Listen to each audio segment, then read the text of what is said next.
దేవుళ్ళు లేని గుడి, పంతులు లేని బడి, నీళ్లు లేని మడి ఎట్లుంటాయుల్లా? చూడ వశమైతుందా? అసలు ఎవ్వలన్నా అటు మోకాన పో వశమైతుందా? కాదు కదా.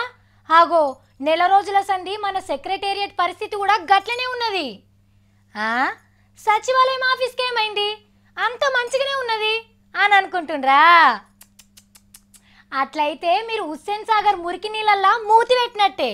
ఎందుకంటే అద్దులేండ్రి, నేను చెప్పను కానీ మా వాళ్ళు చెప్తారు, ఏనండ్రి. ఏదైనా పనివాడి సీఎం సార్కు డైరెక్ట్గా దరఖాస్తు పెట్టుకుందామని సచివాలయానికి రాకుండ్రి. ముఖ్యమంత్రి సార్ కాదు కదా, మంత్రులు కూడా దొరకరు. ఎందుకంటే సీఎం సార్ ఆఫీసులు ఉంటలేడు కాబట్టి. దగ్గర నెల రోజులు అయింది కేసీఆర్ సార్ పాదం మోపక. ఇక ముఖ్యమంత్రి సార్ వస్తలేడు కదా అని మంత్రులు కూడా బుద్ధి పుట్టినప్పుడు వచ్చి ముఖం చూపించి పోతున్నారట.